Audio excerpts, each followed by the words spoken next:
Hello students, welcome to Ujjwal science academy और physics class. और आज हम पढ़ेंगे इलेक्ट्रिक फ्लक्स।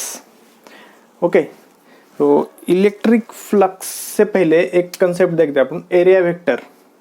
एरिया वेक्टर क्या है? एरिया वेक्टर एक प्लेन लेते हैं अपन, ये एक्स वाई प्लेन है, ठीक है। और इसमें एक ये प्लेन बनाते हैं अपन, ये ठीक है। ये ए बी सी डी ये प्लेन बनाया हमने, ठीक है। तो इसका एरिया वेक्टर, एरिया वेक्टर मतलब क्या, कैसे निकालेंगे? तो एरिया वेक्टर होता है इसका, area vector is equal to vector A B into vector B C, ठीक है। तो एरिया वेक्टर को ऐसे लिखते हैं अपन, vector A B into vector B C. तो ए बी की वैल्यू क्या है? तो यहाँ पे हमें साइड्स दिए स्क्वायर के, स्क्वायर है और इसके साइड से ए, तो ए बी का मतलब ये हो गया ए, ये ए और ये भी ए, तो क्या आएगा? A square. तो एरिया वेक्टर क्या है? ए स्क्वायर, ठीक है। और इसका इसका मैग्नीट्यूड आ गया, एरिया वेक्टर का ए स्क्वायर मैग्नीट्यूड आ गया। तो इसका एरिया वेक्टर है मतलब इसका डायरेक्शन भी है, इसका नाम ही एरिया वेक्टर है तो इसका डायरेक्शन भी रहेगा। तो इसका डायरेक्शन कैसे लेते हैं?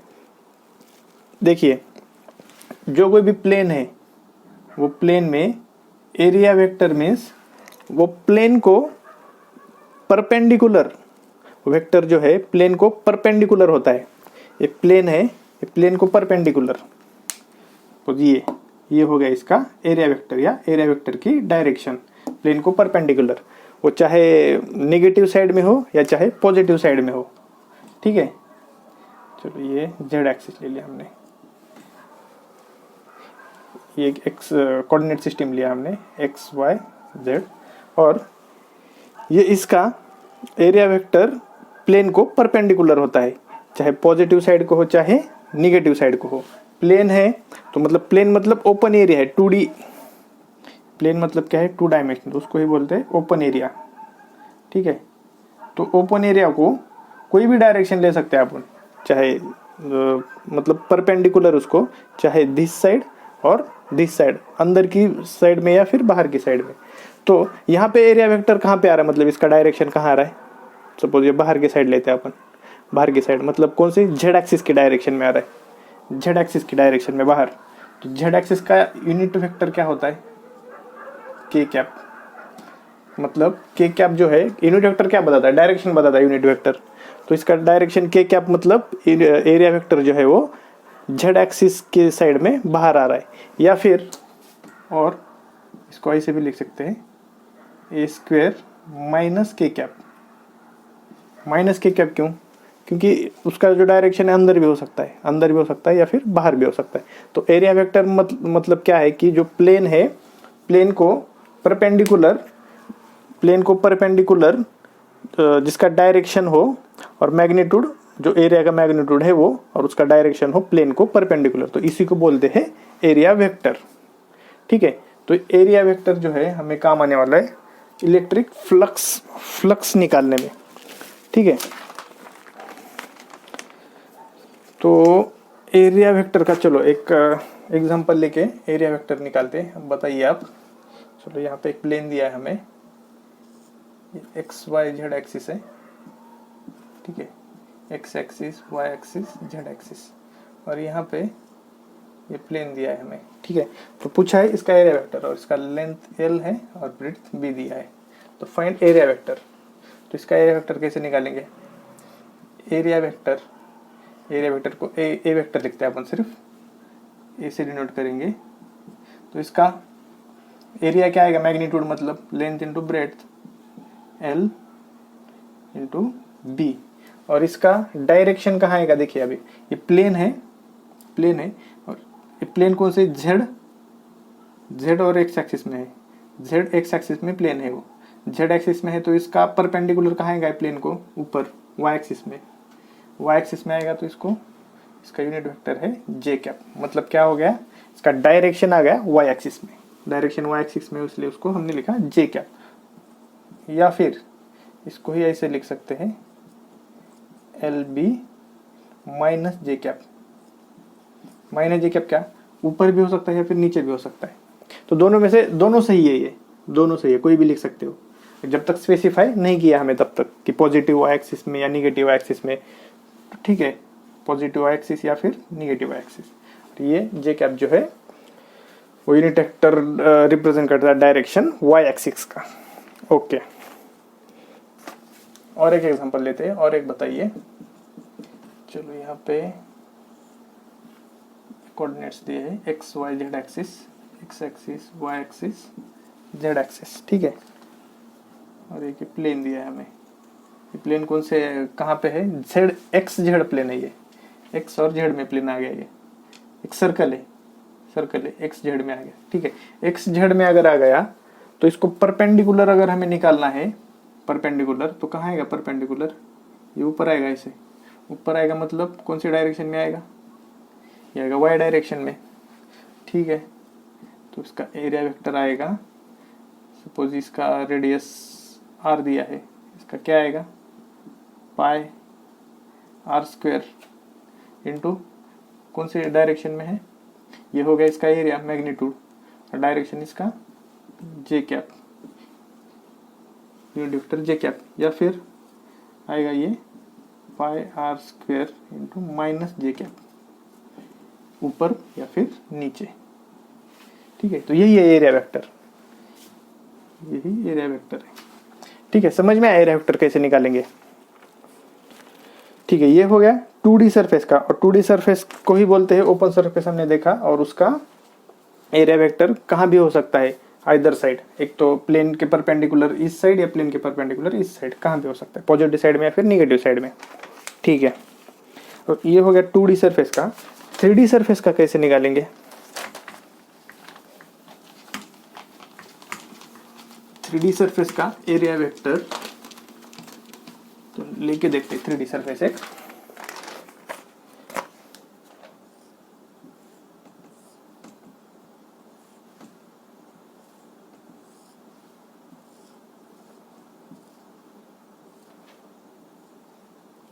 ये हो गया अपना 3D सरफेस, ठीक है।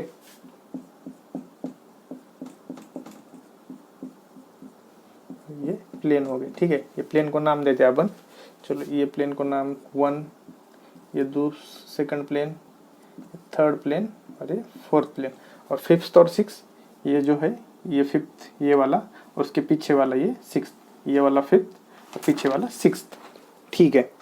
तो इसको एरिया वेक्टर कैसे निकालते हैं, अगर 3D है, कोई ऑब्जेक्ट 3D है, तो उसको एरिया वेक्टर जो होता है perpendicular to area, perpendicular to this face and outside only, towards outside only, ठीक है। उसका एरिया वेक्टर सिर्फ बाहर की साइड को ही होगा। ये प्लेन जो है, प्लेन के अंदर भी साइड भी लेते थे ना अपन, जब 2D था, जब प्लेन था सिर्फ 2D में प्लेन था, तो उसको अंदर भी लेते थे। पर जब 3D ऑब्जेक्ट दिया है, 3D ऑब्जेक्ट को सिर्फ इसका एरिया वेक्टर बाहर की साइड को ही लिया जाता है, अंदर की साइड को नहीं लेते। तो ये होगा इसका, ये 1 का बाहर साइड प्लेन का, ये 2 का ये एरिया वेक्टर, 4 का ये एरिया वेक्टर, और 5th का और 6th का एक आएगा ये साइड में और दूसरा पीछे वाली साइड में, ठीक है।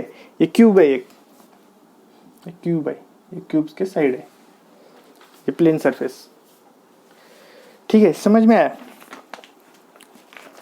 क्यूब का हो गया। अगर हमें स्पेयर दिया है, अगर हमें स्पेयर दिया है, ठीक है, स्पेयर है, स्पेयर का कैसे आएगा एरिया वेक्टर, स्पेयर के एरिया वेक्टर होते हैं जो लाइन सेंटर से पास करती है, तो वो सेंटर से पास करती है, तो वो लाइन परपेंडिकुलर होती है सरफेस को। ये हो गया इसका एरिया वेक्टर स्पेयर के बारे में, ये हो गया इसका एरिया वेक्टर, ये यहाँ पे, ये यहाँ पे, तो ये हो गया स्पेयर्स के एरिया वेक्टर जो सरफेस को परपेंडिकुलर हो, सरफेस को परपेंडिकुलर और बाहर की साइड में, प्लेन को परपेंडिकुलर और स्पेयर सरफेस को परपेंडिकुलर और बाहर की साइड में, ये हो गया इसका स्पेयर का एरिया वेक्टर। और अगर हमें सिलेंडर दिया है, ठीक है, ये सिलेंडर है। सिलेंडर के एरिया वेक्टर कैसे आएंगे? सिलेंडर को कितने सरफेसेस है यहाँ पे?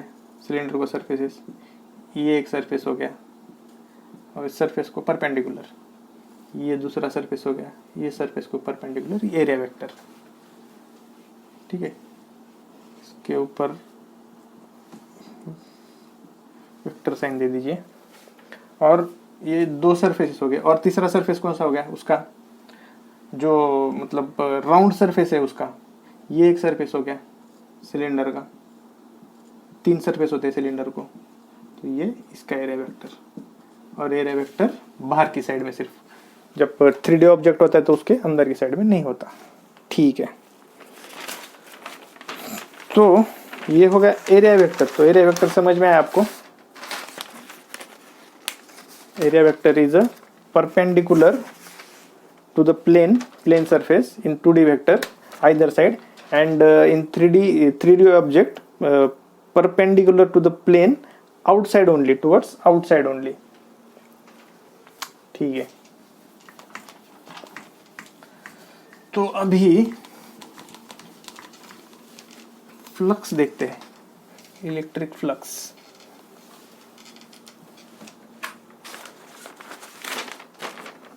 देखो, एक अगर हमें प्लेन सरफेस दिया है, ठीक है, और ये ऐसे इलेक्ट्रिक फील्ड लाइंस दी है, ये इलेक्ट्रिक फील्ड लाइंस है, ठीक है, ये प्लेन सरफेस है, और इस सरफेस को परपेंडिकुलर है, सारी लाइंस जो है सरफेस को परपेंडिकुलर है, ठीक है, परपेंडिकुलर सारी लाइंस बाहर है, इलेक्ट्रिक फील्ड लाइंस है। तो फ्लक्स मतलब क्या है?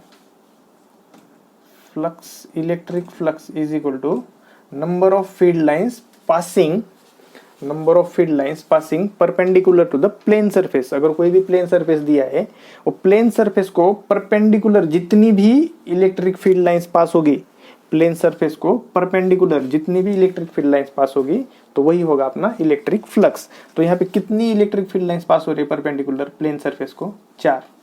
तो इसका इलेक्ट्रिक फ्लक्स हो गया 4। अगर हमने एक और सरफेस ले लिया दूसरा, चलो ठीक है, इसको 1 2 3 4 5 6 इतनी लाइन परपेंडिकुलर पास हो रही है। ये सारी line electric field lines perpendicular, ये प्लेन सरफेस है, प्लेन सरफेस को परपेंडिकुलर पास हो रही है। तो इसका फ्लक्स क्या हो गया? कितनी लाइन से? 1 2 3 4 5 6, 6 number of electric field lines passing perpendicular to the plane surface, hence इस इलेक्ट्रिक फ्लक्स इज 6। ओके, तो इसका मतलब क्या है? यहाँ पे क्या देख रहे हो आप? यहाँ पे 4 इलेक्ट्रिक फील्ड लाइंस है, मतलब इसका फ्लक्स 4 है। यहाँ पे 6 इलेक्ट्रिक फील्ड लाइंस है, मतलब इसका फ्लक्स 6 है। तो इलेक्ट्रिक फ्लक्स जितना ज़्यादा होता है उतनी फील्ड डेंसिटी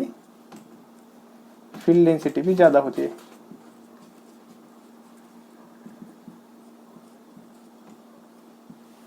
जितनी लाइन ये पास होगी, जितनी लाइन एक्स एरिया दिया है, सपोज ये ए एरिया है और ये भी ए एरिया है, तो ए एरिया से 4 फील्ड लाइन पास हो रही है, तो इसकी जो क्या बोलते हैं फील्ड डेंसिटी कम है इससे, क्योंकि उतने ही एरिया से ज़्यादा फील्ड लाइन पास कर रही है, तो इसकी फील्ड डेंसिटी ज़्यादा हो गई। तो number of field lines passing from plane perpendicular to the plane, number of field lines passing perpendicular to the plane is electric flux, and electric flux जिसका ज़्यादा होता है तो वो उसकी फील्ड डेंसिटी भी ज़्यादा होती है, ठीक है। ओके, और अगर इलेक्ट्रिक फ्लक्स को मैथमेटिकल फॉर्म में लिखा जाए तो electric flux is equal to area vector dot electric field. Area vector dot electric field मतलब एरिया वेक्टर का और इलेक्ट्रिक फील्ड का डॉट प्रोडक्ट होता है इलेक्ट्रिक फ्लक्स। और इलेक्ट्रिक फ्लक्स क्या है? स्केलर क्वांटिटी है। स्केलर क्वांटिटी है, इलेक्ट्रिक फ्लक्स स्केलर क्वांटिटी है। तो यहाँ पे देखिए डॉट प्रोडक्ट है, इलेक्ट्रिक फ्लक्स यहाँ पे डॉट प्रोडक्ट दिया है, तो इसको भी ऐसे ही लिख सकते हैं हम, electric flux is equal to A E cos theta. Dot product कैसे भी लिख सकते हैं ना, ए डॉट बी है तो उसको ए बी कॉस थीटा लिखते हैं ना, सो ए डॉट ई है यहाँ पे तो इसको ए ई कॉस थीटा ऐसे भी लिख सकते हैं हम, ठीक है। तो ये हो गया electric flux. Electric flux is the number of electric field lines passing, number of electric field lines passing perpendicular to the plane surface, number of electric field lines passing perpendicular to the plane surface. Okay,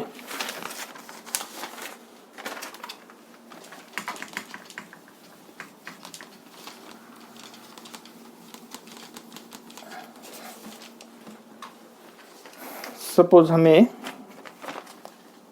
एक plane दिया है,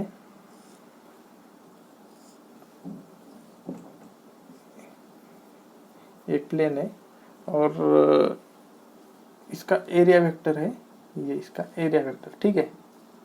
area vector तो हमेशा perpendicular होता है plane surface के, area vector is always perpendicular to plane surface, तो ये एरिया वेक्टर है, ठीक है। और एक दिया है हमेशा इलेक्ट्रिक फील्ड दिया है, ठीक है, ये इलेक्ट्रिक फील्ड दिया है और इन दोनों के बीच में एंगल दिया है थीटा।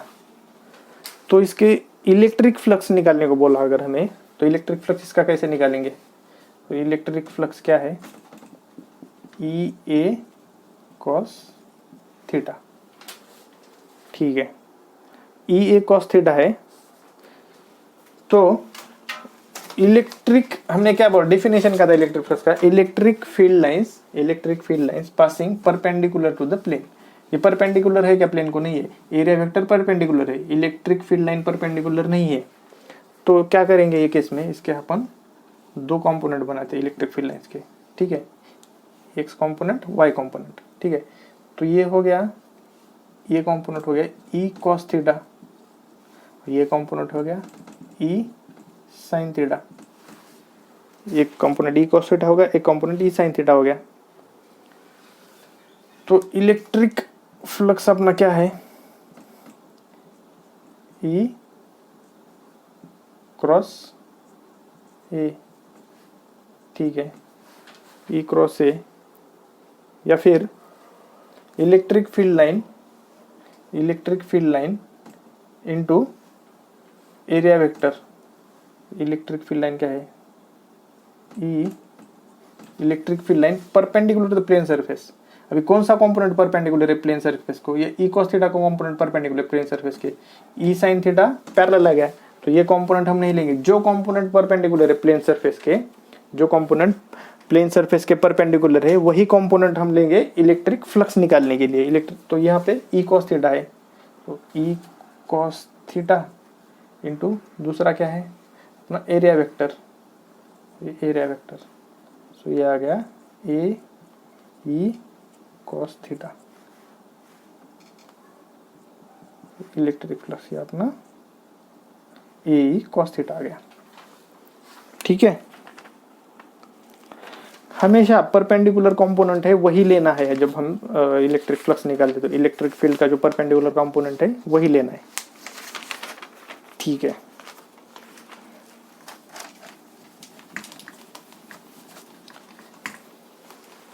वैसे कंसेप्चुअल बातें हैं ये, थोड़ा मतलब ध्यान में रखने लायक, यही मतलब अभी कुछ इसमें ज़्यादा नहीं है, सब इजी तो चल रहा है। कंसेप्चुअल बातें हैं दो तीन, तो इसमें कंसेप्ट है, सिर्फ वही ध्यान में रखिए सिर्फ। चलो, अगर एक एरिया दिया है हमें,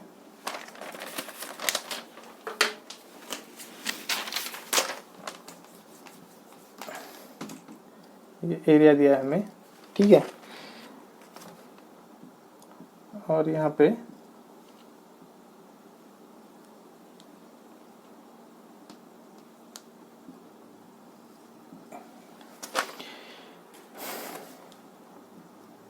दिया है हमें इलेक्ट्रिक फील्ड, और ये है एरिया वेक्टर। एरिया वेक्टर क्या होता है, हमेशा प्लेन को परपेंडिकुलर होता है। तो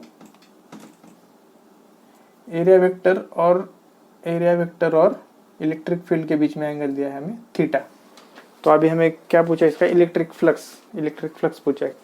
इलेक्ट्रिक फ्लक्स में क्या करना चाहिए हमें, इलेक्ट्रिक फील्ड लाइन जो प्लेन के परपेंडिकुलर हो वही लेना है कंपोनेंट, प्लेन के परपेंडिकुलर जो इलेक्ट्रिक फील्ड लाइन हो वही लेना है। ये तो इलेक्ट्रिक फील्ड लाइन परपेंडिकुलर नहीं है, तो इलेक्ट्रिक फील्ड लाइन परपेंडिकुलर करने के लिए इसके दो कंपोनेंट निकाल दे, एक एक्स कंपोनेंट, ये हो गया ई sine theta, theta E sine theta, और ये E cos theta.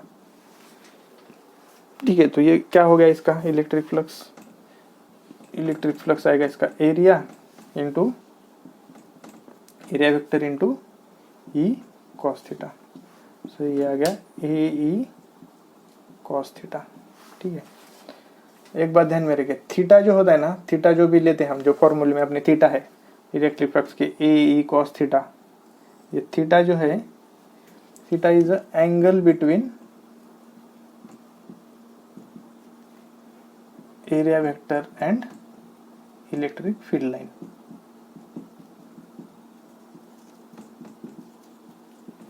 Theta is a angle between area vector and electric field line, जो ए ई कॉस थीटा में जो थीटा आता है। ठीक है,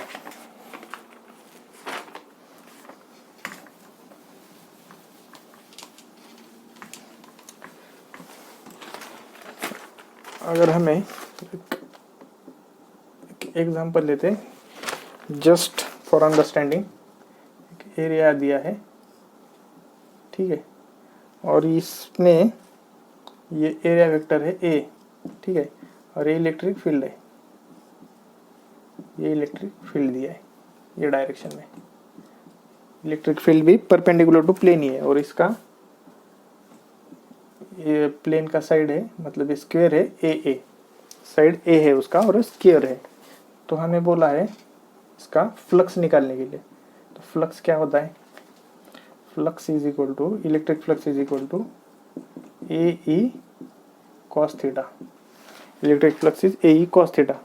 तो एरिया क्या आ गया इसका, ए इंटू ए, एरिया आ गया ए स्क्वायर, और ई इलेक्ट्रिक फील्ड क्या है ई, और cos theta is angle between electric field and area vector, cos theta is angle between electric field and area vector.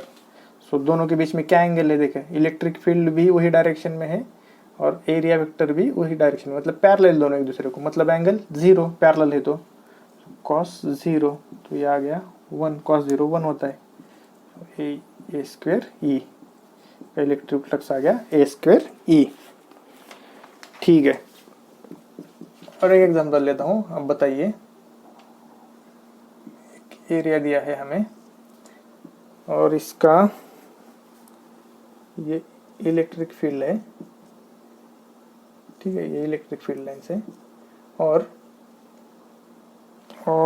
इसका ओके, ये एरिया वेक्टर दिया है, ये एरिया वेक्टर इसको परपेंडिकुलर है, और ये इलेक्ट्रिक फील्ड है। एरिया वेक्टर नहीं, एरिया वेक्टर जो है कभी भी परपेंडिकुलर होता है ना प्लेन के, तो एरिया वेक्टर को ऐसे नहीं ले सकते। ठीक है, तो इसको क्या करते हैं, अपने एरिया वेक्टर को जेड एक्सिस में लेते हैं, जेड एक्सिस में, ये परपेंडिकुलर ही हो गया, ये एक्स एक्सिस में जेड एक्सिस में। ठीक है, ये एरिया वेक्टर, तो इसका फ्लक्स निकालना है हमें, इसका फ्लक्स कैसे निकालें, फ्लक्स का क्या फॉर्मूला है, electric flux is equal to A E cos theta, theta क्या है यहाँ पे 90 degree, theta 90 degree, A E cos 90, और कॉस 90 क्या होता है जीरो, सो यहाँ पे इलेक्ट्रिक फ्लक्स आ गया जीरो। अगर इलेक्ट्रिक फील्ड और एरिया वेक्टर परपेंडिकुलर है तो फ्लक्स आएगा, इलेक्ट्रिक फ्लक्स आएगा जीरो। ठीक है, और अगर पैरेलल है तो आएगी, मतलब जो कुछ उसकी मैग्नीट्यूड है वो मैक्सिमम वैल्यू आएगी। अगर इलेक्ट्रिक फील्ड और एरिया वेक्टर परपेंडिकुलर तो मैक्सिमम वैल्यू आएगी, और इलेक्ट्रिक फील्ड और एरिया वेक्टर अगर परपेंडिकुलर है तो फ्लक्स आएगा जीरो। ठीक है, ये हो गया अपना 2D डायमेंशन का। और एक एग्जांपल लेते हैं 2D डायमेंशन का। ठीक है, 2D वाला, एक सर्कुलर प्लेन है, ठीक है, और उसका दिया है हमें ये एरिया वेक्टर और ये दिया है इलेक्ट्रिक फील्ड, ठीक है। उसके बीच का हमें दिया है एंगल, ये रेडियस r है और यहाँ से एंगल है 30 डिग्री, ठीक है। तो इसका फ्लक्स निकालना है हमें। इसका फ्लक्स कैसे निकालेंगे? Flux is equal to A E cos theta. Area vector क्या है? सर्कल का एरिया क्या होता है? Pi are square. और इलेक्ट्रिक फील्ड यहाँ पे देखो, इलेक्ट्रिक फील्ड परपेंडिकुलर नहीं है, ठीक है। दोनों के बीच में एंगल कितना है? ये 30 डिग्री, तो ये एंगल क्या आ गया? 60 आ गया। अगर ये 30 है तो ये टोटल 90 हो गया ना। एरिया वेक्टर है, परपेंडिकुलर है, ये एरिया वेक्टर प्लेन को परपेंडिकुलर है, तो ये 90 हो गया। और हमें दिया है 30, तो बचा हुआ एंगल आया 60। Pi R square into E cos 60, okay. So pi R square E cos 60 1/2। So answer क्या आ गया अपना? E pi R square by 2 electric flux. वही एंगल थीटा जो है, angle theta is between area vector and electric field line, okay, ठीक है। ये हो गया 2 डायमेंशनल, जब मतलब प्लेन वगैरह दिया है हमें, प्लेन या फिर ओपन एरिया भी बोलते हैं इसको। तो अभी 1-2 एग्जांपल देखते हैं अपन। अगर 3D में दिया है, 3D ऑब्जेक्ट दिया है, तो उसका फ्लक्स क्या आएगा? ठीक है, एरिया वेक्टर देखा ना हमने, जब 3D में दिया था तो एरिया वेक्टर देखा। यहाँ पे देखते हैं coordinates x y and z, ठीक है। x y एंड z और एक क्यूब दिया है,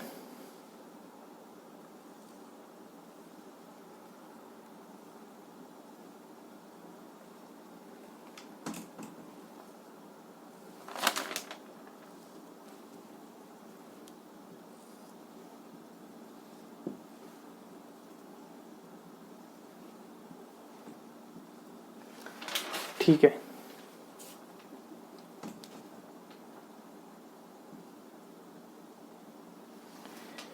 ये क्यूब दिया है हमें, सरफेस ऐसे क्यूब के,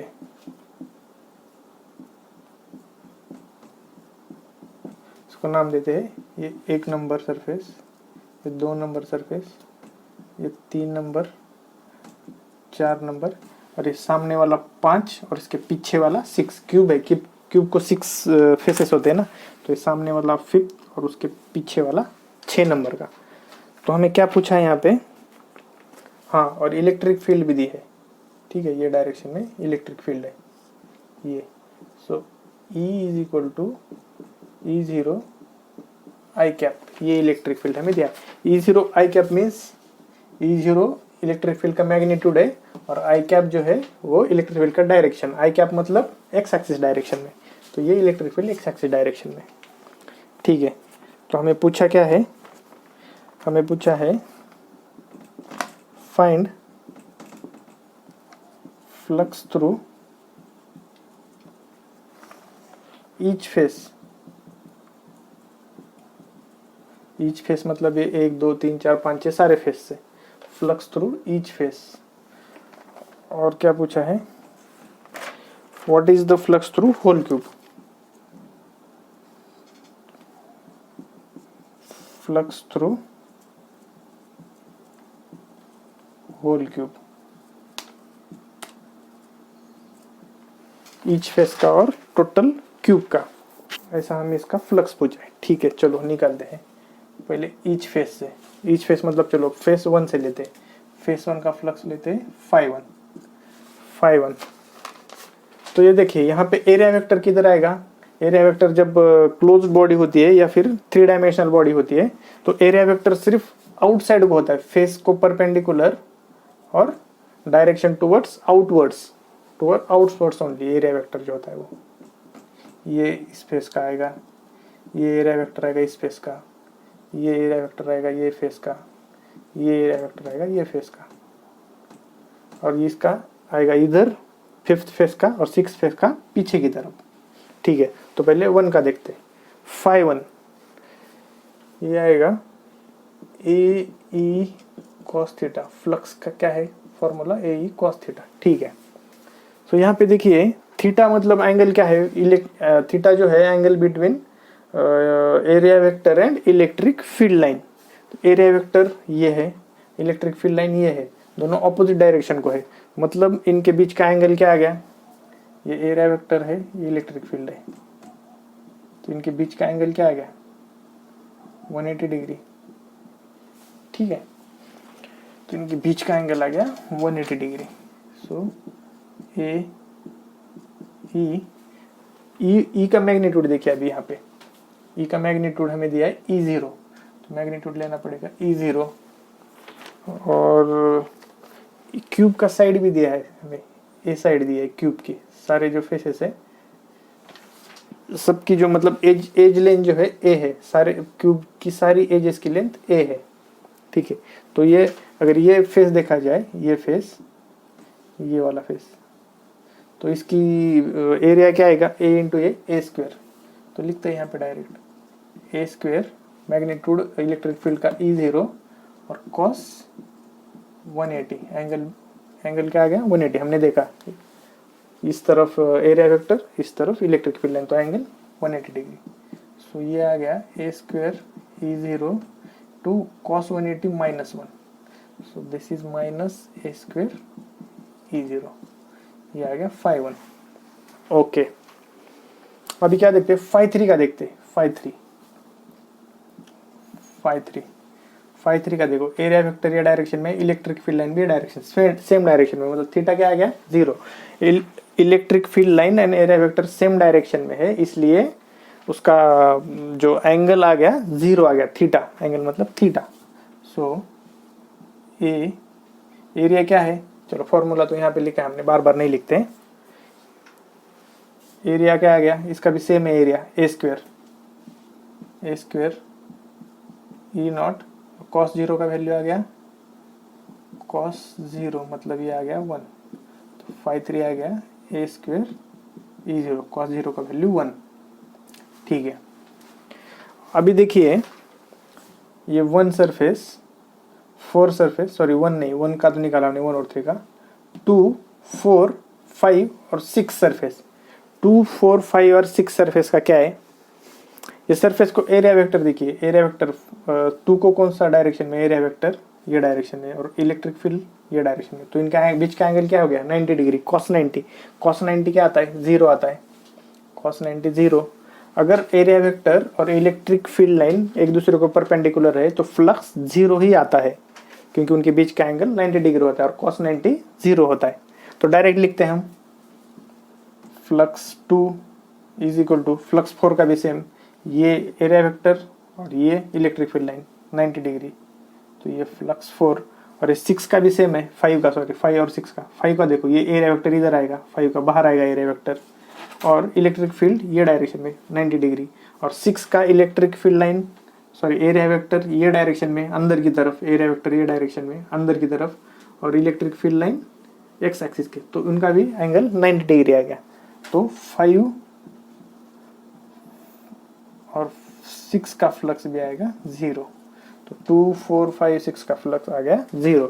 तो ये हमारा फर्स्ट हो गया, find flux through each face, सारे फेसेस का फ्लक्स हमने निकाला। अभी सेकंड क्या पूछा है हमें, फ्लक्स थ्रू होल क्यूब, सारे क्यूब का मिला के, तो मतलब क्या करना है, फ्लक्स थ्रू होल क्यूब मतलब नेट फ्लक्स थ्रू, चलो cube, flux through whole cube अगर लेना है हमें, तो क्या करना, सारे एडिशन करने पड़ेगा, flux 1 plus flux 2 plus flux 3 plus flux 4 plus flux 5 plus flux 6, सारे ऐड करेंगे।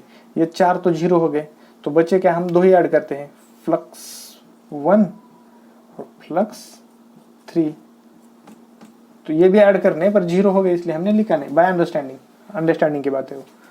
तो ये एक तो है माइनस, एक तो है ये minus A square E not, और फ्लक्स 3 क्या है ए स्क्वायर ई नॉट, तो ये भी माइनस और ये प्लस, ये हो गया 0, तो टोटल फ्लक्स क्या आ गया, flux through cube, flux through whole cube आ गया 0। ठीक है, ये बात भी समझिए कि अगर कोई बॉडी है 3 डायमेंशनल बॉडी, उसके अंदर कोई भी चार्ज नहीं है तो उसका फ्लक्स, नेट फ्लक्स 0 ही आता है। अगर कोई 3 डायमेंशनल बॉडी है, 3 डायमेंशनल बॉडी वो यूनिफॉर्म इलेक्ट्रिक फील्ड में रखी है, देखिए 2 बातें समझिए, एक 3 डायमेंशनल बॉडी, दूसरी बात वो अगर यूनिफॉर्म इलेक्ट्रिक फील्ड में रखी है, तो तीसरी बात क्या है, तो उसके अंदर कोई चार्ज नहीं है। 3 बातें, cube, sorry 3 dimensional body, second uniform electric field, उसके अंदर कोई चार्ज नहीं है तो उसका फ्लक्स 0 होता है। तो ये 0 आ गया। देखिए ये 3 डायमेंशनल बॉडी है, इलेक्ट्रिक फील्ड जो है यूनिफॉर्म इलेक्ट्रिक फील्ड है, और इसके अंदर कोई चार्ज भी नहीं रखा है बॉडी के अंदर, तो इसका फ्लक्स आएगा 0। ठीक है, ओके, मिटाएं, नोट कर लिया आपने पॉज करके? ठीक है,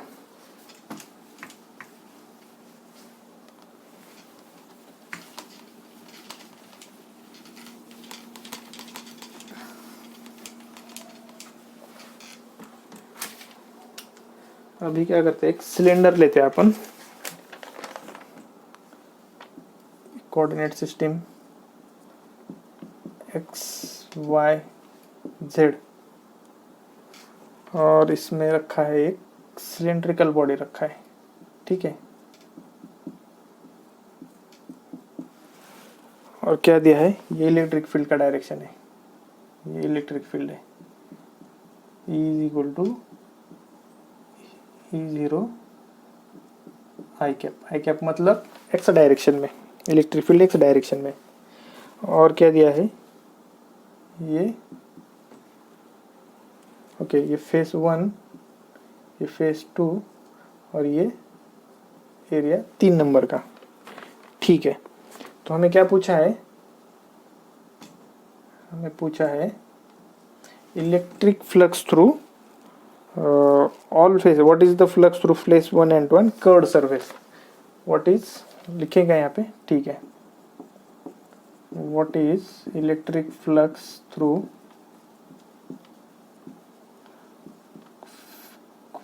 face 1, face 1, 2 and curved surface. Curved surface मतलब हमने उसको 3 नंबर दिया, ये 3 नंबर। ओके, तो फ्लक्स का फॉर्मूला फाई 1, पहले 1 का लेते हैं, फाई 1, फ्लक्स क्या है अपना, AE cos थीटा। यहाँ पे देखिए एरिया वेक्टर क्या आएगा, ये फेस को area vector perpendicular to plane, ये आएगा एरिया वेक्टर। और इलेक्ट्रिक फील्ड ये डायरेक्शन, मतलब दोनों ऑपोजिट डायरेक्शन में, पैरेलल है बट ऑपोजिट डायरेक्शन, तो इनके बीच का एंगल क्या आएगा, 180 डिग्री। अगर 180 डिग्री आता है cos 180 -1, अभी देखा हमने cos 180 -1, तो ये क्या आएगा, -AE0। ये E जो है इसका मैग्नीट्यूड E0 दिया ना हमें, और एरिया का तो कुछ दिया नहीं। ठीक है, एरिया का दिया है क्या हमें कुछ, 1 मिनट देखते हैं। ओके ठीक है, दिया नहीं एरिया कुछ भी, तो ये E0, ये हो गया इसका फ्लक्स 1। ठीक है, फ्लक्स 2 पे क्या आएगा, देखिए AE cos theta area vector आएगा इसका, ये डायरेक्शन में, प्लेन है, प्लेन को परपेंडिकुलर और बाहर के साइड पे 2 फेस पे, तो ये आएगा AE और cos थीटा क्या आएगा, थीटा मतलब ये देखो एरिया वेक्टर भी इसी डायरेक्शन में है और इलेक्ट्रिक फील्ड भी इसी डायरेक्शन में, मतलब इनके बीच का एंगल आ गया 0, तो cos 0 हो गया 1, तो इसका एरिया वेक्टर सॉरी फ्लक्स आ गया AE, फ्लक्स थ्रू फेस 2। अभी फ्लक्स थ्रू फेस 3 देखते हैं, इसका परपेंडिकुलर साइड कौन सा आएगा, कर्व को परपेंडिकुलर आएगा ये, मतलब ये हो गया इसका एरिया वेक्टर।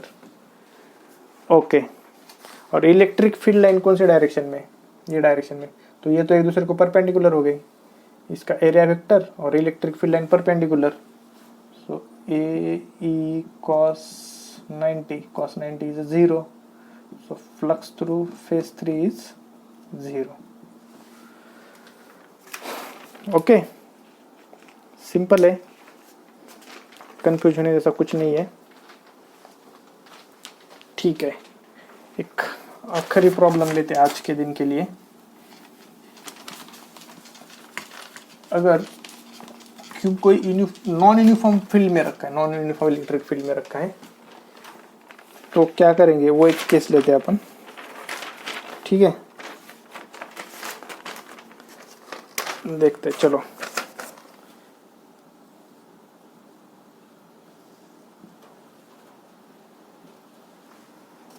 ये देखो, यहाँ पे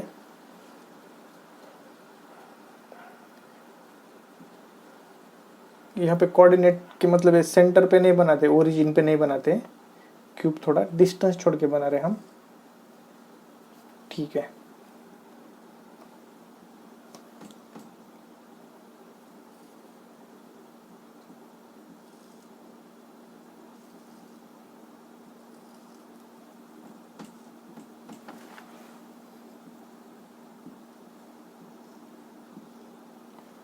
ये बन गया अपना क्यूब. तो ये हो गया इसका फेस 1, फेस 2, फेस 3, फेस 4 और 5 बाहर के साइड, 6 अंदर के साइड, पीछे वाली साइड. ठीक है, और यहाँ पे हमें ये डिस्टेंस हमें दिया हुआ है, x is equal to A. X is equal to ये ऐसा यहाँ पे बोला गया है. ठीक है, x axis, y axis, z axis, और इसकी इलेक्ट्रिक फील्ड ये डायरेक्शन में, इलेक्ट्रिक फील्ड दी है E is equal to E not X i cap. यहाँ पे ई नॉट एक्स जो है इसका मैग्नीट्यूड रहेगा इलेक्ट्रिक फील्ड का. ठीक है, और क्या दिया है, ओके हो गया. और पूछा है find flux through each surface and total flux through closed surface.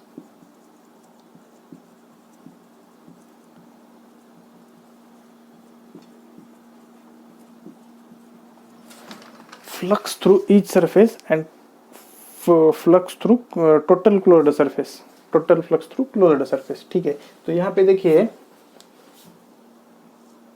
यहाँ पे हमें देखना पड़ेगा कि ये जो बॉक्स बनाया हमने, क्यूब बनाया है, ओरिजिन पे नहीं बनाया है. पहली तो बात, मतलब जो क्वेश्चन में दिया है उन्होंने, ओरिजिन पे नहीं है. ये x मतलब a डिस्टेंस पे बनाया है, x एक्सिस पे a डिस्टेंस पे, उसको दिया है x इज इक्वल टू ये. और इलेक्ट्रिक फील्ड जो दी है हमें, इलेक्ट्रिक फील्ड की मैग्नीट्यूड ई नॉट एक्स दी है. तो यहाँ पे इलेक्ट्रिक फील्ड जो है x पे डिपेंड कर रही है, इलेक्ट्रिक फील्ड x पे डिपेंड कर रही है. Electric field is a function of x. ठीक है, ई नॉट एक्स दिया है, electric field is equal to E not X, मतलब इलेक्ट्रिक फील्ड x पे डिपेंड कर रही है. x पे मतलब ये वैल्यू पे. देखिए x एक्सिस पे जैसे जैसे इधर बढ़ता जाएगा, x इधर ये डायरेक्शन में बढ़ता गया, इलेक्ट्रिक हर एक जगह पे, यहाँ पे कुछ रहेगा, यहाँ पे बड़ा, यहाँ पे बड़ा, यहाँ पे बड़ा. तो इलेक्ट्रिक x की वैल्यू ये डायरेक्शन में बढ़ रही है, तो इलेक्ट्रिक फील्ड की वैल्यू भी देखिए बढ़ेगी. इलेक्ट्रिक फील्ड यहाँ पे अगर 1 है तो यहाँ पे 2 हो जाएगी, यहाँ पे 3 हो जाएगी, क्योंकि x की वैल्यू अगर बढ़ेगी, x अगर 1 है तो ये E0, x अगर 2 है तो 2E0, x अगर 3 है तो 3E0. इलेक्ट्रिक फील्ड की वैल्यू लगातार बढ़ती रही है इन पॉजिटिव एक्स डायरेक्शन. तो इसको मतलब ये क्या हो गया, ये नॉन यूनिफॉर्म इलेक्ट्रिक फील्ड हो गई. यूनिफॉर्म इलेक्ट्रिक फील्ड मतलब क्या, कि हर जगह इलेक्ट्रिक फील्ड सेम रहेगी, तो ये यूनिफॉर्म इलेक्ट्रिक फील्ड रहेगी. बट यहाँ पे नॉन यूनिफॉर्म इलेक्ट्रिक फील्ड है, क्योंकि इलेक्ट्रिक फील्ड डिपेंड कर रही है x पे. x की वैल्यू बढ़ेगी या घटेगी, उसके हिसाब से इलेक्ट्रिक फील्ड भी बढ़ेगी या घटेगी. ठीक है, तो अब कैसे करेंगे हम इसको, अभी तक तो हमने यूनिफॉर्म इलेक्ट्रिक फील्ड का देखा है. ठीक है, चलो देखते हैं. Flux through surface 1, each face का बोला है ना हमें, फ्लक्स थ्रू सरफेस 1 देखते हैं पहले। तो इसका आएगा ई ए कॉस थीटा, ई ए कॉस थीटा। सरफेस 1 को एरिया वेक्टर क्या आएगा, ये डायरेक्शन में परपेंडिकुलर आउटसाइड, और ये इलेक्ट्रिक फील्ड कौन से डायरेक्शन में, उसके अपोजिट डायरेक्शन में, मतलब दोनों हो गए एरिया वेक्टर और इलेक्ट्रिक फील्ड हो गए 180 डिग्री पे अपोजिट डायरेक्शन में, मतलब सो ई ई कॉस 180 मतलब ये हो गया -1, सो ये आएगा। और इसका साइड दिया है क्या क्यूब का, ओके क्यूब का साइड भी दिया है हमें ए, मतलब सारे फेस जो है इसके ए सारे फेस ए है, सारे फेस की लेंथ ए है, ठीक है। तो ये वाले फेस का एरिया क्या आएगा, A square, A into A square magnitude E not X और cos 180 -1। अभी ई नॉट एक्स आ गया, ई नॉट एक्स, तो ये फेस देखो कहाँ पे है, ये फेस जो है ये पोजीशन पे क्या दिया है, एक्स का वैल्यू ए दिया है, ये पोजीशन पे एक्स का वैल्यू हमें ए दिया हुआ है, एक्स का वैल्यू ये देखिए ना, ये फेस यहाँ से शुरू हो रहा है, तो x इक्वल टू ए पे है, तो x का वैल्यू यहाँ पे a रख सकते हैं हम, x का वैल्यू a रख सकते हैं, तो ए स्क्वायर ई नॉट इंटू ए, और ये आ गया ए क्यूब ई नॉट, ये आ गया फ्लक्स थ्रू सरफेस 1, ठीक है। ई नॉट एक्स दिया है और ए का वैल्यू हमें x इक्वल टू ए दिया था पहले, x इक्वल टू ए, और ये x डिस्टेंस पे ही है इसलिए हमने x का वैल्यू a लिया वहाँ पे, ठीक है। Flux through 1 surface, flux to second surface पे क्या आएगा, एरिया वेक्टर ऊपर,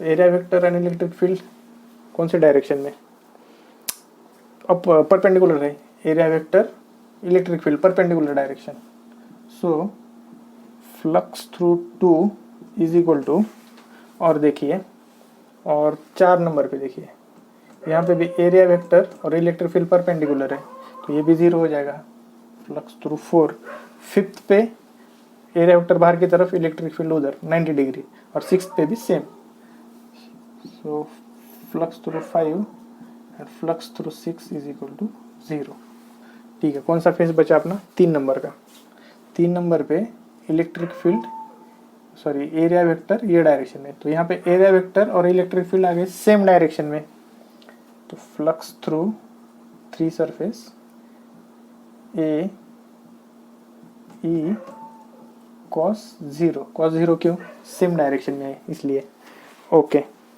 तो एरिया क्या है, एरिया ए इंटू ये ए, एरिया हो गया ए स्क्वायर, और ई क्या है, ई नॉट एक्स, ई का मैग्नीट्यूड है ई नॉट, और एक्स चलो यहाँ पे लिखते हैं पहले, बाद में देखते हैं, ठीक है। तो ये आ गया ए स्क्वायर ई नॉट, और एक्स का वैल्यू यहाँ पे क्या आएगा, एक्स का वैल्यू देखिए, देख के बताइए एक्स का वैल्यू क्या आएगा। अभी कौन सा फेस देख रहे हैं अपन, ये फेस, ये फेस मतलब यहाँ से शुरू हो रहा है यहाँ तक, ओरिजिन से यहाँ तक का डिस्टेंस लेना पड़ेगा, एक्स मतलब ये एक्स एक्सिस में ये डिस्टेंस, तो ये डिस्टेंस क्या आएगा, ये पहले तो हमें दिया है a प्लस यहाँ से ये भी डिस्टेंस a ही है ना, हमें दिया सारे जो लेंथ है क्यूब के एजेस है, एजेस की लेंथ सारी a है, सारे एजेस की, तो ये a और ये प्लस ये पहले वाला यहाँ से क्यूब शुरू हुआ है, तो ये और ये 2a हो गया, x का वैल्यू हो गया 2a, ये a और ये भी a है, ये प्लेन है ना अपना, तो यहाँ तक a, तो ये हो गया 2a x का वैल्यू, तो ये आ गया 2a cube E not flux through 3rd surface, okay. और फ्लक्स थ्रू 1 सरफेस क्या आया था, ये वैल्यू माइनस आया था ना, ठीक है, यहाँ पे माइनस लगाना चाहिए हमें, ओके, -1 आया था, -1 नहीं लगा था, ठीक है। तो ये सारे फेसेस से हो गया, फ्लक्स थ्रू 1 2 3 4 5 6 सारे सरफेस से हो गया। और क्या पूछा है, total flux through closed surface, total flux क्या है, अभी देखिए हमने कंडीशन पहले क्या बोली थी, अगर 3D सरफेस है, सॉरी 3D कोई ऑब्जेक्ट है, यूनिफॉर्म इलेक्ट्रिक फील्ड है, उसके अंदर चार्ज नहीं है, तो उसका फ्लक्स, टोटल फ्लक्स आएगा 0। पर यहाँ पे चार्ज नहीं है, 3D सरफेस है, 3D बॉडी है, पर इलेक्ट्रिक फील्ड जो है वो नॉन यूनिफॉर्म है, तो इसका कुछ तो हो सकता है, इलेक्ट्रिक फील्ड इसका कुछ तो हो सकता है, 0 नहीं हो सकता, क्योंकि नॉन यूनिफॉर्म इलेक्ट्रिक फील्ड है। यूनिफॉर्म होती तो 0 लिख देते थे अपन। ठीक है, टोटल फ्लक्स क्या आएगा? Flux through all surfaces, total flux, flux through all surfaces, flux through all surface मतलब 1 और 3, क्योंकि बाकी तो 0 है सारे, 2 4 5 6 तो 0 है, तो इन दोनों को ही ऐड करते हैं, 1 को और 3 को। Flux through 1 plus flux through 3, 1 से क्या है? Minus A cube into E not, और फ्लक्स 3 से क्या है? 2a cube E not minus A cube E not plus 2a cube E not. तो बचा क्या? A cube E not, 2a cube E not बचा positive A cube E not. So total flux आ गया अपना A cube E not. Okay, समझ में आया? यहाँ पे बस इतना समझना था कि नॉन यूनिफॉर्म इलेक्ट्रिक फील्ड है, और इलेक्ट्रिक फील्ड डिपेंड कर रही है एक्स पे। Electric field is a function of x, तो एक्स की जैसे वैल्यू बढ़ती जाएगी इलेक्ट्रिक फील्ड भी बढ़ती जाएगी वैसे, क्योंकि ये डायरेक्टली प्रोपोर्शनल है एक्स के इलेक्ट्रिक फील्ड। ठीक है, ओके, चलो गाइस, तो आज के लिए इतना ही, मिलते हैं जल्दी, तब तक पढ़ाई करते रहिए, बाय, टेक केयर।